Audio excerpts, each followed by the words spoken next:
E aí pessoal, tudo bem com vocês? Eu sou o professor Ray Lopes, professor de artes, e hoje nós falamos com as turmas do 9º ano A e B do Colégio Lidírio Ferreira Lima, no distrito de Espantagada, em Queimadas, na Bahia. Bom pessoal, em nossas aulas anteriores nós falamos aí sobre a arte de manchas urbanas, conhecemos um pouquinho aí sobre Eduardo Severino, companhia de dança, e hoje nós vamos dar continuidade à nossa aula falando um pouco mais aí sobre dança. Então, na página 60 nós temos aí Por Dentro da Dança. Então abra o seu livro aí na página 60 e vamos dar início então à nossa aula de hoje. E não esquece, se você está aqui pela primeira vez, clica no sininho para receber as notificações, dá aquele joinha em nosso vídeo e se inscreve no canal, ok?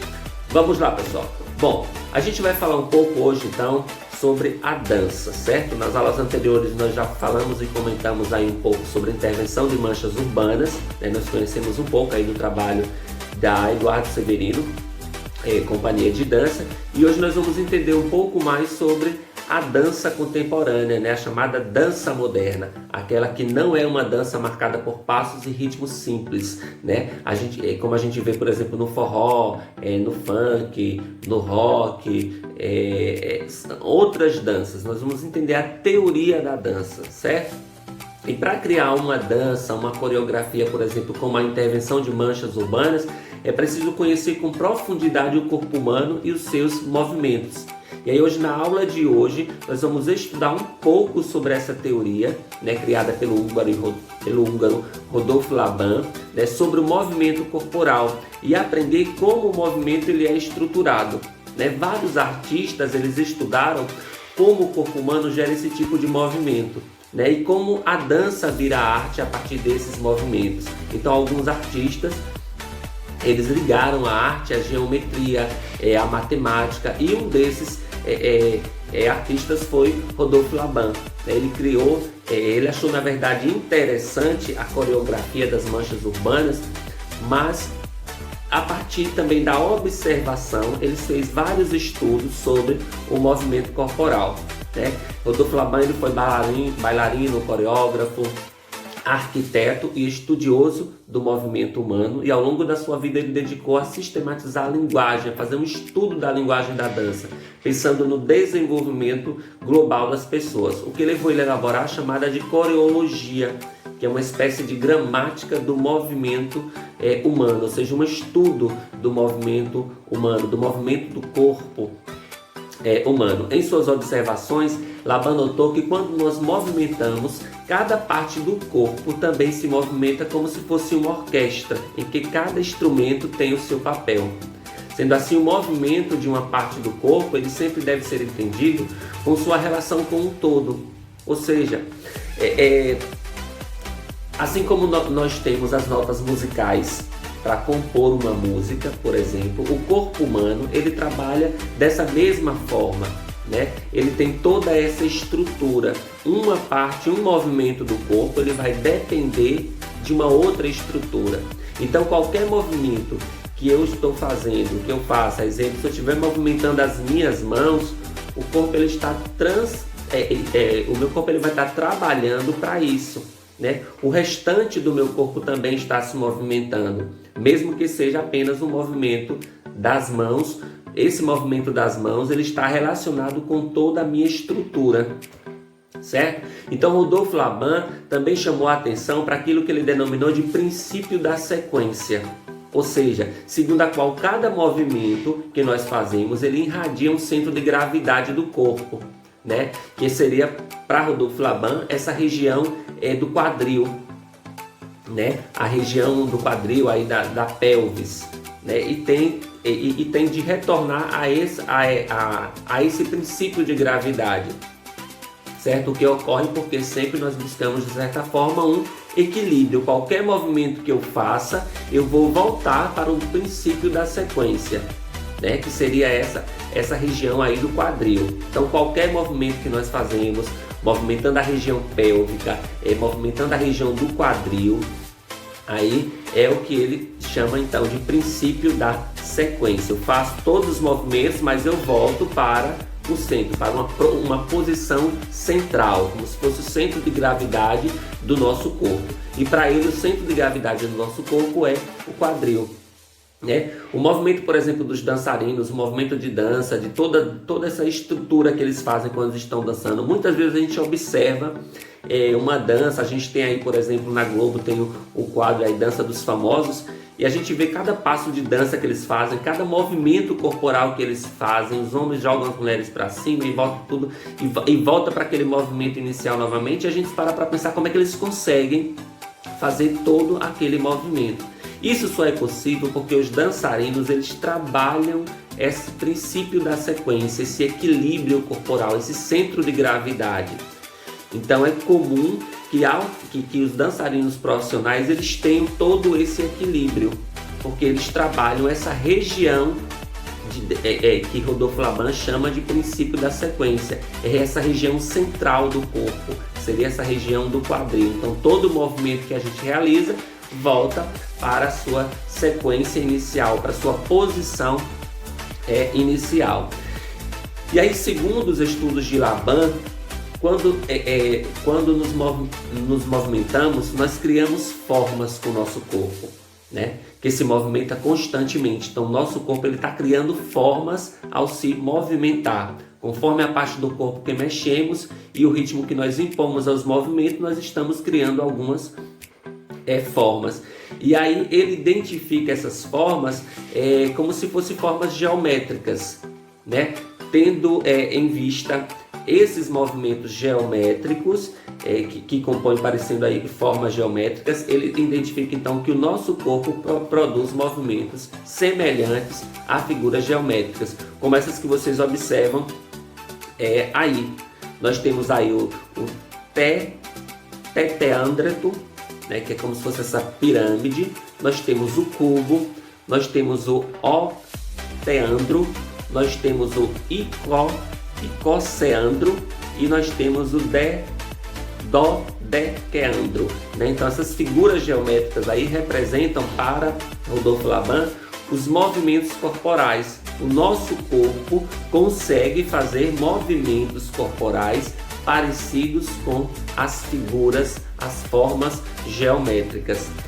E aí, com base nessa comparação, Laban teorizou de que o nosso corpo ele se movimenta e se mexe dentro daquilo que ele chamou de sinosfera, ou seja, a esfera que delimita o limite natural do espaço pessoal no entorno do corpo que se move, ou seja, existe um centro que a gente já viu, né? O nosso corpo ele faz todos os movimentos, mas ele volta para a base de central de equilíbrio, e ele identificou também que ao se movimentar, o nosso corpo ele se move dentro do que ele chamou de sinosfera. Seria como se fosse uma esfera, um círculo, onde ele está se movimentando sempre dentro dessa sinosfera, dentro desse espaço. Então essa sinosfera que ele identifica aí seria o espaço em que o dançarino, em que o bailarino ele está utilizando para fazer o seu movimento, né? Essa esfera cerca o corpo humano em movimento, pode ser um movimento ou pode ser parado, sendo carregada pelo corpo humano quando ele se movimenta. Então essa esfera seria o local por onde o dançarino, o bailarino, ele está circulando para fazer os seus movimentos. Como a gente observa aí nessa outra imagem aí, uma representação da sinosfera, né, que envolve o corpo que se movimenta. Então nós temos aí duas imagens de duas formas geométricas, e nós temos aí algumas bailarinas fazendo o movimento. Então a sinosfera seria esse espaço por onde o bailarino está se movimentando, onde ele consegue alcançar com os seus movimentos, certo? Bom, para Laban, o movimento que o corpo desenha no espaço, ele pode ocupar 3 áreas espaciais, né? A alta, a média e a baixa, né? Em geral, cada parte do nosso corpo, ele ocupa uma área espacial mais constantemente, ou seja, nossa cabeça, por exemplo, ela fica na parte mais alta, certo? Do espaço. Então, um desses espaços ocupados pelo nosso corpo está a parte alta, que seria a cabeça. Nossa barriga, né, nosso abdômen aí, na área média do nosso corpo, e os pés estaria na parte baixa. Entretanto, o nosso corpo tem articulações que permitem que nós alteremos essas posições. Ou seja, o meu pé pode chegar até a parte alta, depende do movimento corporal que eu faça na dança. A minha cabeça pode estar ocupando aí, de certa forma, o espaço aí baixo, desde que eu abaixo minha cabeça no movimento corporal. Certo? Então eu posso utilizar o meu corpo, as partes do meu corpo, para fazer esses movimentos, e esses movimentos podem fazer com que as partes do meu corpo ocupem áreas espaciais diferentes. Não é porque minha cabeça está na área espacial alta que ela vai ficar sempre na área espacial alta. A depender do movimento que eu faça na dança, minha cabeça pode ir para a área espacial média ou baixa. O meu pé pode ir para a área espacial média ou baixa. Certo? A depender do movimento que eu faça. Quando então nós movimentamos o nosso corpo, também pode ocupar então diferentes planos, foi o que eu já falei, né? Ao esticar então as pernas para frente, o dorso posicionado verticalmente, as pernas horizontalmente, a gente consegue ocupar então diferentes planos espaciais. E além disso, também por causa das articulações que nós temos no nosso corpo, nós podemos movimentar de formas diferentes, do lado esquerdo para o lado direito, na diagonal, né? O que permite uma mesma quantidade de formas corporais diversas. Por isso nós podemos experimentar aí novas áreas, novos planos e eixos corporais. Isso aí é só nós nos mexermos, nos movimentarmos, que a gente vai estar alcançando essas áreas diferentes, esses planos diferentes e esses eixos espaciais também diferenciados. Aqui nós temos algumas imagens que mostram aí o espaço que nós ocupamos, certo? Ao nos deslocarmos no espaço, nós podemos então afundar, né? Ir para baixo, a área baixa. Observe que a gente está aí afundando, ó. O movimento corporal, você está inclinando a cabeça e o seu braço para baixo. Então a parte que seria uma parte alta, agora você está afundando, você está indo abaixo. Também você pode emergir e ir para a área alta. Observe que você está fazendo o levantamento do pé na segunda imagem. Então você está emergindo, você está subindo, ó, para a área alta. A próxima imagem aí você vê aí um alargar, abrir para o lado. Você está se alargando, se movimentando para uma direção. Então você está se esticando, se alongando para determinada direção. A outra imagem aí, estreitar, fechar para o lado. Ou seja, você está fechando o seu corpo em uma determinada direção. Então você está encolhendo aí, estreitando o espaço que você está ocupando. A área espacial ela está diminuindo a partir do movimento corporal que você está realizando na dança. Pode avançar o espaço. A partir do momento que você avança, você está indo para frente, está dando passos para frente, você está avançando. Ou você pode retrair, você pode ir para trás. Quando você vai para trás, então, você está retraindo, você está encurtando o espaço que você está utilizando ali. Então, essa ocupação do espaço que está aí entre alto, médio e baixo, ela pode alcançar vários aspectos, para cima, para baixo, para um lado, para o outro, né? Avançar, retrair, não é isso? Alongar, estreitar, a depender do movimento de dança que você está utilizando, certo? E para Laban também, o movimento ele tem 4 fatores que caracterizam, que são eles: o espaço, o peso, o tempo e a fluência, né? O espaço é o modo como o dançarino, de certa forma, se move no espaço, né? Que pode ser aí focado, pode ser diferenciado, como um carro, por exemplo, como um carro em movimento, ou sem direção, como uma pedra rolando na montanha. Então o espaço você pode estar ocupando ele de forma aleatória, sem especificamente ter um espaço marcado, um local marcado para você estar realizando aquela dança. Então é como o dançarino ele se move no espaço, que pode ser um espaço, como eu falei, focado, centrado, é aquele espaço que você vai estar utilizando, ou pode ser um espaço direcionado, como pode ser também um espaço aleatório, onde você vai se movimentar para qualquer lado sem ter uma direção exata, certo?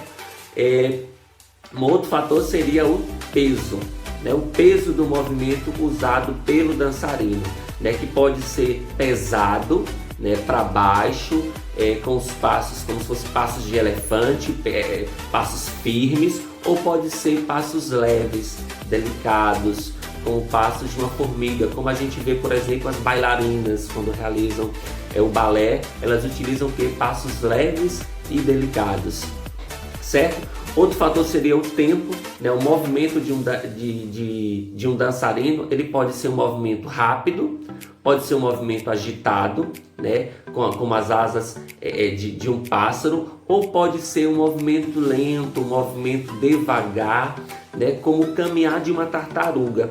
Vai depender muito daquela coreografia, daquele número de dança, para a gente identificar o tipo de tempo que aquele movimento de dançarino ele vai estar realizando, né? A fluência, que seria a fluência entre um movimento, ele pode ser livre, ele pode ser solto, como uma folha de vento, ou pode ser contida, né? Retraída, como um movimento de um robô.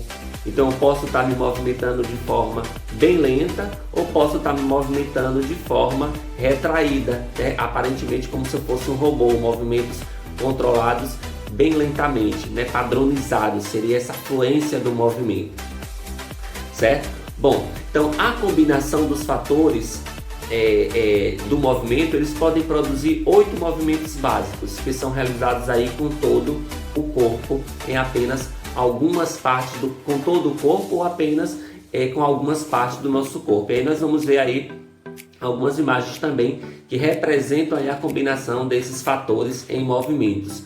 Flutuar, né, que a gente está vendo aí a primeira imagem aí, flutuar, né, com movimentos de braços para cima. Pontuar, que é como se fosse aqueles movimentos muito utilizados aí no balé, né? Deslizar, que a gente já vê em outros passos de dança diferenciado, que não é exclusivamente o balé. E sacudir, quando você já está fazendo aquele outro movimento já mais agitado. Esse outro movimento aí é torcer, quando você está se contorcendo, né? Se retraindo, né? Talhar ou chicotear, quando você está fazendo movimentos bruscos com os braços, com as pernas, né? Pressionar ou empurrar, quando você está fazendo outro movimento já mais pressionado para uma determinada direção, como se você estivesse fazendo um alongamento, certo? E socar, quando você já está utilizando ali movimentos mais rápidos e mais fortes, mais pesados.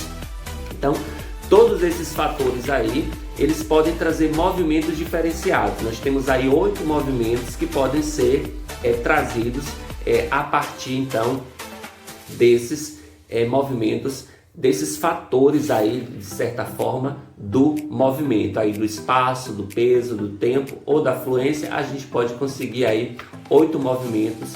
Combinação desses fatores pode gerar então 8 movimentos diferenciados. Então, pessoal, na aula de hoje nós falamos um pouco da dança, né?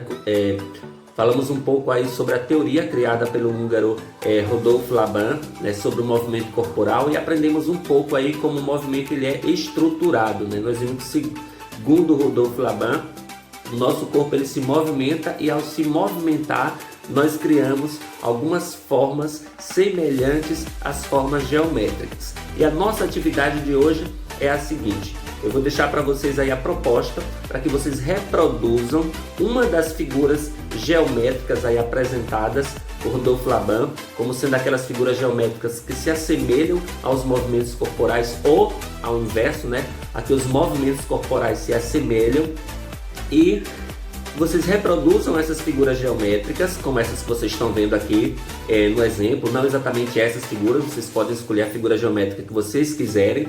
E dentro dessas figuras geométricas, que vocês reproduzam a figura de um movimento humano, um movimento corporal aí, seja esse movimento aí de áreas espaciais, que está presente aí na página 61 a 62, ou de fatores de movimento, presentes na figura 63 e 64. Lembrando que o movimento, a figura que você for representar dentro da figura geométrica, certo? A imagem do movimento corporal que você for representar dentro da figura geométrica, ela tem que estar sendo identificada.